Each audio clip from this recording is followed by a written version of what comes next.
Welcome back to Seriously Sports, the show I do so I'm not doing crystal meth. It also happens to be the only show not drawing penalty flags for unnecessary... Damn it, spoke too soon.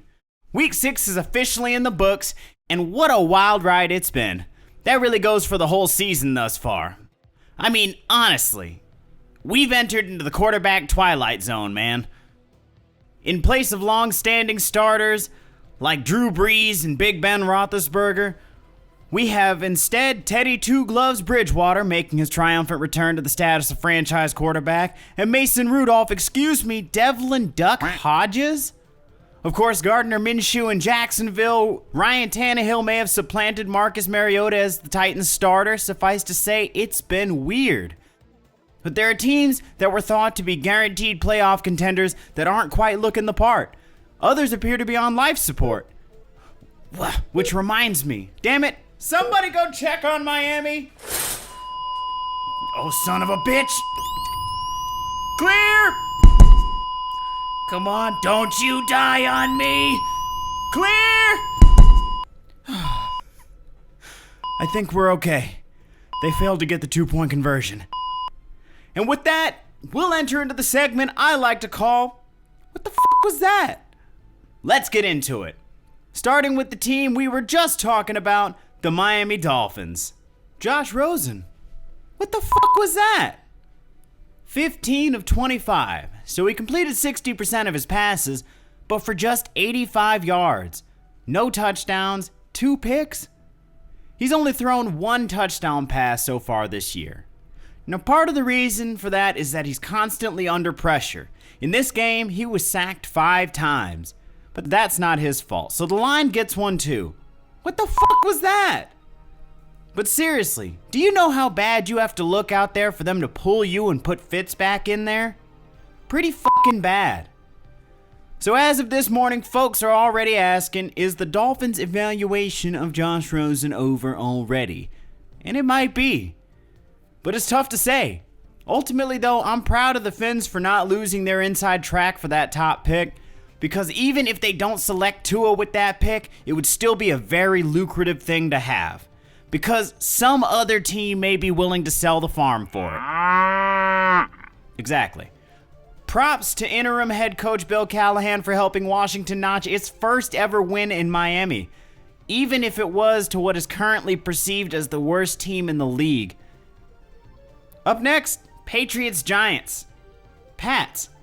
What the fuck was that? I know they ended up winning 35-14, but that score doesn't tell the whole story.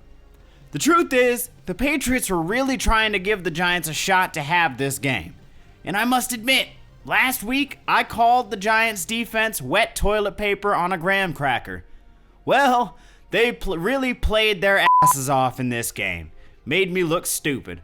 And it was a low-scoring affair early, if you can imagine. If Big Blue's offense had performed like their defense had, they probably would have won that one. It opened as follows. The Pats' first drive went 53 yards before they turned it over on downs. Then New York went 3 and out, and then the Pats went 3 and out, and then Daniel Jones threw an interception, and then Brady threw an interception, then Giants 3 and out, Pats 3 and out, Giants 3 and out, blocked punt, which New England recovered and returned for the first touchdown of the game. It would be too easy to give the what the fuck to the Giants, but they were without Saquon Barkley and like 2 of their starting receivers. And let's not forget, Danny Dimes is still a rookie. And how well do rookie quarterbacks normally do against Bill Belichick's defenses? Exactly. Props to Brady for passing Peyton Manning for the second most pass yards in NFL history, putting him hot on Breezy's ass for that top spot, and with Breezy sidelined for the moment, he proceeds unopposed. Panthers-Bucks.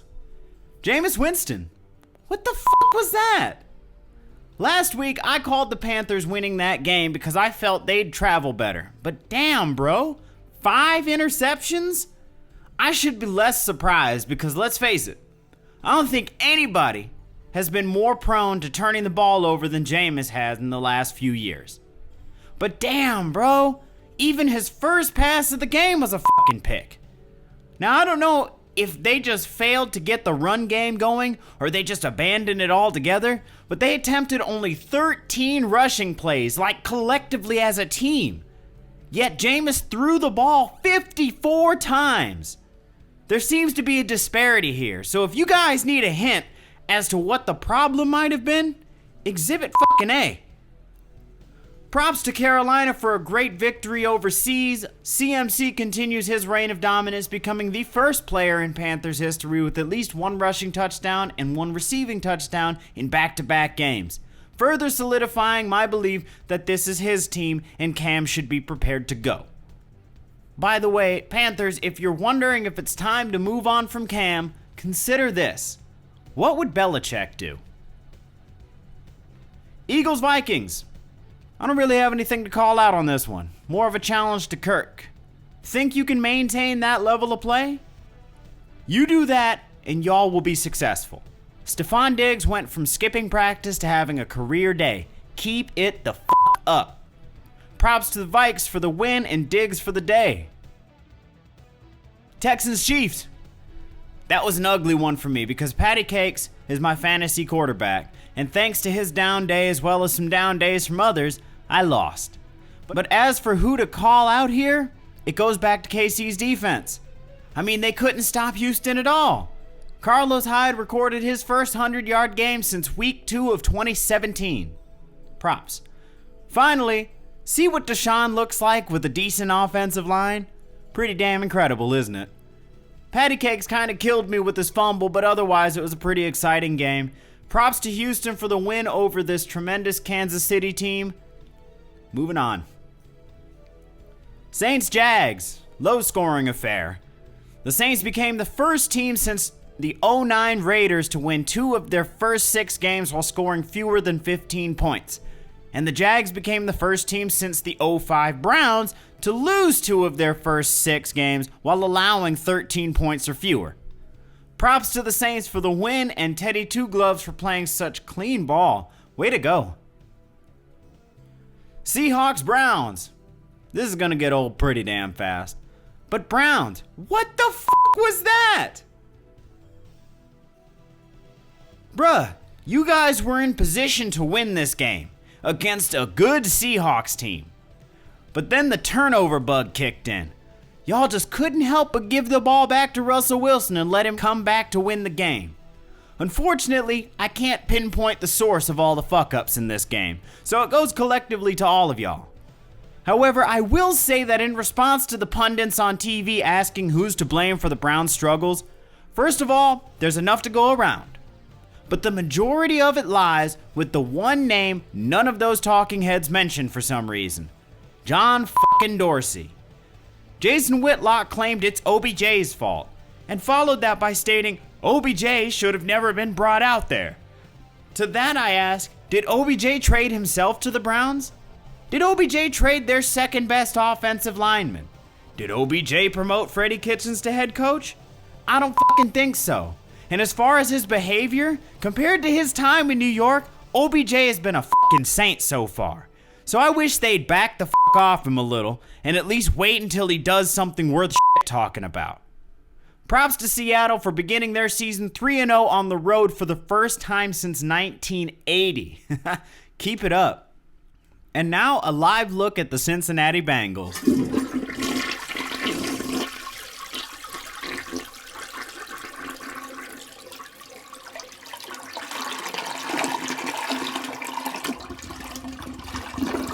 Alright folks, nothing to see here, move along.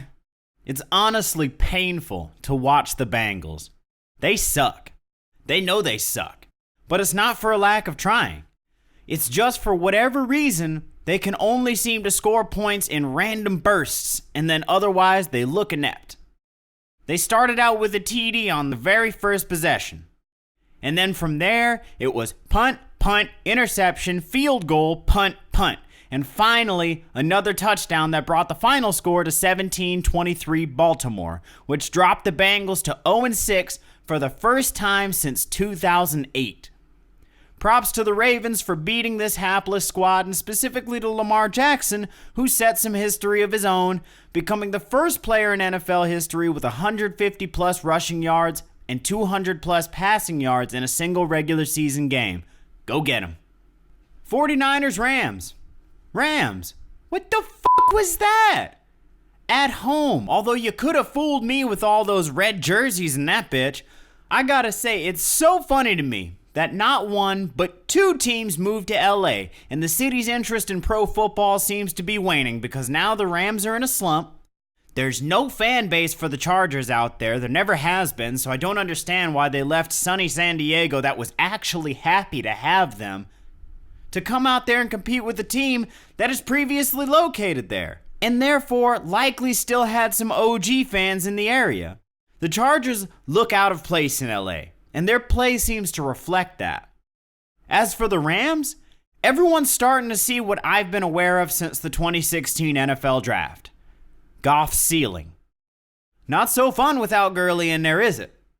It's hard to ask this young man to carry this team because, frankly, he is more trailer than truck. You surround him with good pieces and they can go places, as their Super Bowl trip taught us. But as I said that year, they will go as high as Goff's ceiling, which, without Gurley, is appearing pretty damn low. His 78 pass yards were the fewest for any Rams quarterback who played a full game since TJ Rubley in Week 15 of 1993. Eager to see how McVay rights this ship. Props to the Niners for kicking ass and to their coaching staff for having this team well prepared. The Niners start 5-0 for the first time since 1990. Falcons Cardinals. I guess I can't call out the Falcons since I predicted the Cards winning this game, but damn, bro, that Super Bowl slump is real. The hangover is real. Well, they better pop an aspirin and throw back a Bloody Mary and get their asses back in the game, because otherwise I see head coach Dan Quinn being on his way out by the end of the season. Props to the Cards. Cliff and Kyler are meshing, and fairly soon I think the whole system's going to function together and they might actually be able to do something as soon as next season. Falcons start 1-5 for the first time since 2007.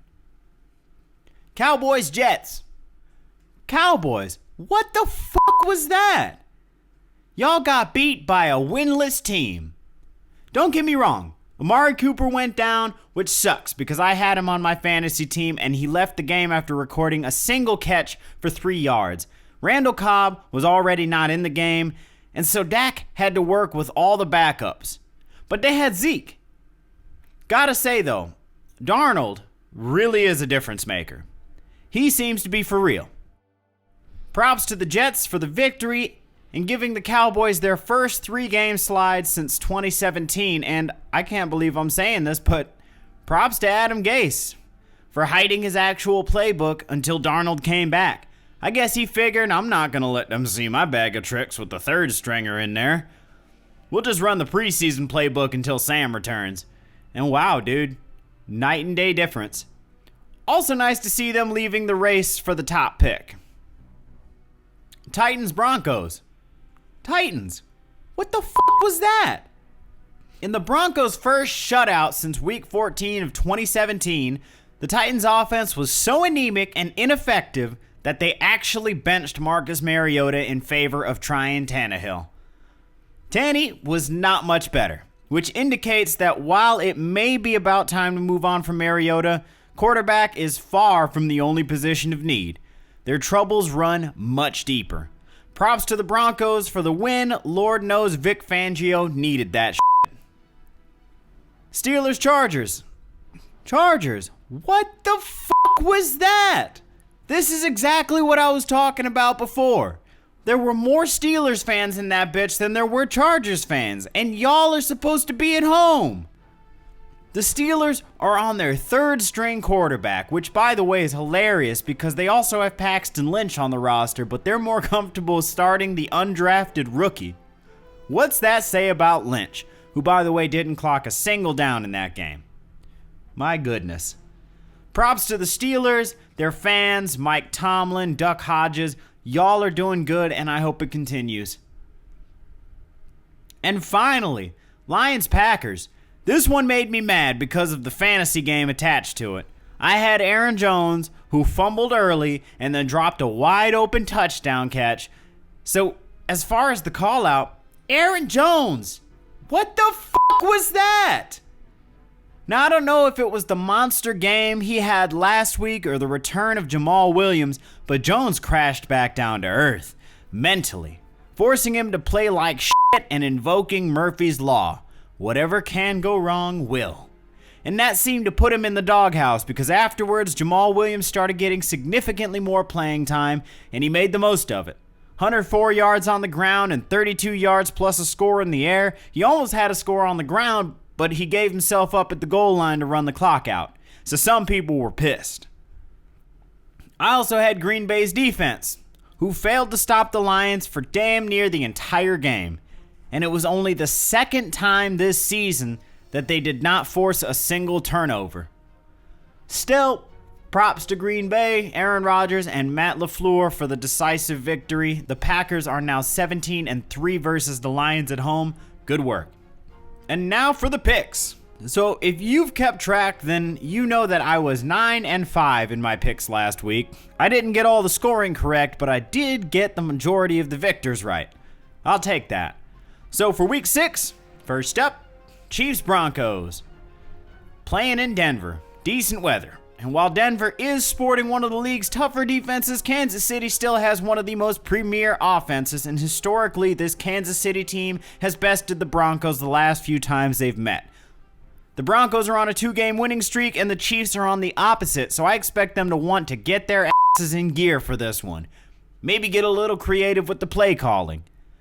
Now, I do hate Thursday night games when I have pivotal fantasy players playing in them, because they are always such toss-up games that will honestly go either direction. But I can't be afraid to support my boy now, so I'm still taking patty cakes and Kansas City to win by 1 score. Book it. Dolphins-Bills, playing in Buffalo. This one's pretty easy. Miami's offense is the hottest of garbage. I'm talking about like somebody flew over a landfill and just napalmed the whole fucking thing. That's the extent to which this offense is hot garbage. They even benched Josh Rosen, possibly signaling that their evaluation of him is complete. Or they maybe don't want him to get the game beaten out of him. Either way, Fitz is starting again, and Buffalo's defense is pretty damn good. This is a well-coached Bills team, and they should be feasting at home. I'd actually be quite shocked if they did not beat the Dolphins here. Give me Buffalo by 2 scores. Book it. Jags-Bengals in Cincy. Neither one of these teams is particularly great right now, but the Jags are doing just about everything a little better. I will admit, Cincy's offense gets it a pinch easier with the departure of Jalen Ramsey following his trade to the Rams, but the Bengals are still a mess. And I like the Jags offense to rebound in this one, so give me the Jags by a little. Book it. Vikings-Lions in Detroit. Now, I don't know how it is that a team under a defensive-minded head coach can be so heavily tilted towards their offense, but that's the situation the Lions find themselves in. It's not that they can't play defense, and they do have one of the league's best corners in Darius Slay. The problem is the Vikings have more than just one weapon to cover, and provided Kirk Cousins maintains his momentum from last week, they'll be able to score on Detroit. But Detroit may have trouble scoring on them, as Minnesota still sports one of the better defenses in the league as well. Give me the Vikings by a field goal. Book it. Raiders-Packers in Green Bay.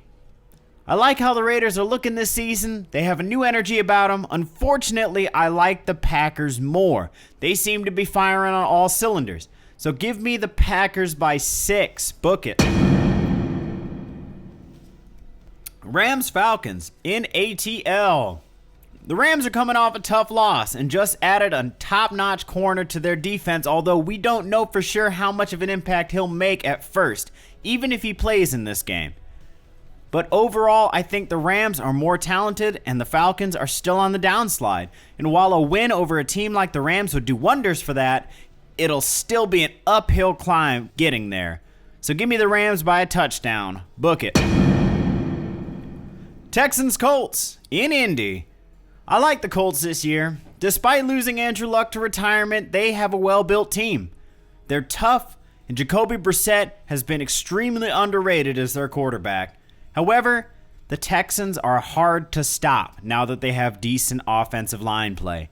Behind this revitalized line, Carlos Hyde produced his first 100-yard rushing game in like 2 years. Deshaun outplayed Patrick Mahomes at Arrowhead.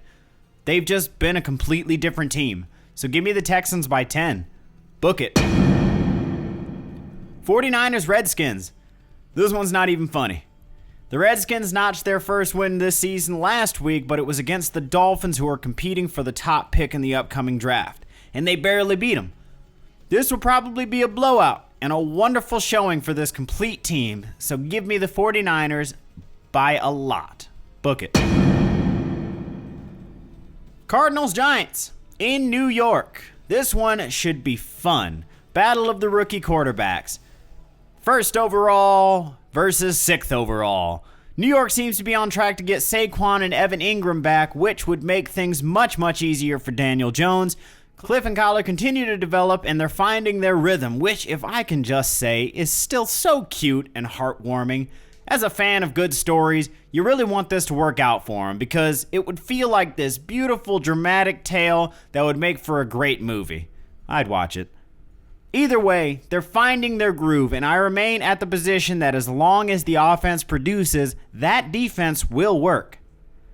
That's how it was when Vance Joseph was the defensive coordinator in Miami. It's why he and Gase worked well together, and I believe it's why it'll work in Arizona as well. I felt that way ever since they hired Vance Joseph, because the prevailing question was, how can we bring in this glorified offensive coordinator who has a penchant for not paying attention to his defenses as our head coach without having no defense? Simple. You hire a good defensive coordinator who has experience as a head coach, which would also make him a decent interim head coach should you decide you want to move on from your glorified OC.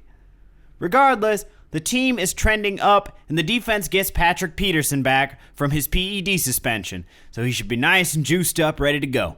So give me the Cards over the Giants by a touchdown. Book it. Chargers Titans in Nashville. The Chargers haven't looked good this year. They're 2-4, and all but one of those games have been close. I'm talking one-score games. It's getting about time to hit the panic button for them. On the flip side, it would appear the Marcus Mariota era has come to a close in Tennessee, with Mike Vrabel stating, "I just feel now is the time to go with Ryan Tannehill." Tannehill is not terrible. He just needs good coaching, because he's very coachable, and throws one of the prettiest balls I've ever seen. Go watch his throws against Denver, and tell me whose spiral looks like that. I've been under the impression since they made that trade that they were thinking about moving on from Mariota because plain and simply, he's not good enough. He's often injured and just lacks something. And the Titans are well coached, so I expect them to get their groove back against the Chargers, hopefully, because they do seem to have some other issues that are bubbling under the surface. But the Chargers seem to be combusting from within, and I don't see those fires being put out in this game. Give me Tennessee by a touchdown. Book it. Saints Bears in Chicago, the Windy City. And word around the campfire is they could possibly be getting Mitch Trubisky back. Is that an improvement? I don't know. You be the judge. He looked good against Washington, but otherwise it's kind of a toss-up between him and his backup Chase Daniel. But their defense is still no joke. However, the Saints have a pretty complete team, and Teddy Two Gloves seems to really be coming back into his own. He looks like his old self again, and Sean Payton is taking full advantage. The Saints have not missed a beat, and in this clash, although the Bears are favored to win, I think it'll be the Saints prevailing by about a field goal. Book it. Ravens Seahawks in Seattle, the 12th man. Although that makes little difference here because the man we know it's really about is Russell Wilson. Russ is playing him some damn ball this year. He's completed 72% of his passes so far, thrown 14 touchdowns to absolutely no picks. He's had a triple-digit QBR in each game this year and has already made some of the most incredible improbable and jaw-dropping passes I've ever seen. He's everything that I'm sure his opponent this week aspires to be. Lamar Jackson started this season hot, benefited from a couple tune-up games to start the season, and he's faced some stiffer competition since then and has come back to earth a little, but make no mistake, he's still completed 65% of his passes and has thrown 11 touchdown passes compared to 5 interceptions. He's still running hot, and the Ravens' offense is still humming. The weather could be a factor in this one, as the forecast says it's going to be cool and rainy. This may benefit the Ravens, as the game plan for both teams may become a bit more run-centric to account for the weather. The Ravens are currently running the ball better than Seattle, though, as an entire offense. They lead the league in offensive yardage and are second in points scored. Either way, expect this to be a cold, wet slobber knocker in Seattle, with the Ravens prevailing by a slim margin. Book it. Eagles-Cowboys at Jerry World. Coincidentally, the Cowboys have actually won their last 3 meetings, but there seems to be a lot of uncertainty in Dallas these days. Amari Cooper, Randall Cobb, Tyron Smith, La'el Collins, Byron Jones, Anthony Brown, and Dorrance Armstrong were all absent from practice on Wednesday, and that does not spell good news for this Dallas team that really needs this win against the Eagles. The Birds, on the other hand, had 7 people of their own missing from practice, but 5 of them were from the defensive side of the ball. But the offensive guys are notable names Deshaun Jackson and Darren Sproles. Their status for the game is in the air. But overall, I think Philly is better equipped for this one despite them playing in Dallas. So give me the Eagles by a touchdown. Book it. Finally, Patriots-Jets. I'm going to state for the record, despite New York's recent victory, Darnold or no Darnold, beating the Patriots is going to be a tall task. Arguably, Adam Gase took the Jets' job to stay in the AFC East because he had experience facing the Pats, and I guess that's a good measuring stick of progress. If you can't beat your way out of your own division, you're not ready to take on the playoffs. Although it could just be Gase's egotistical ass wanting to topple the giant at the top of the hill, or whatever. Whatever it is, I still don't think they're going to do it, at least not this time. I believe the Pats were ready for Gase when he was in Miami. I believe they'll be ready for his ass in New York. Give me the Pats by 2 scores. Book it. And that's going to do it for us today. If you enjoyed, then please tell somebody. Get them listening too. Check me out on YouTube, Twitter, Instagram, @SeriouslySavak. The name would have been changed to Seriously Sports as well, but Google is being weird about my YouTube channel. Something about people changing their names too many times or some shit, I don't know. Subscribe for more great content, and until next time, for Seriously Sports, I'm Savak. Thanks for listening.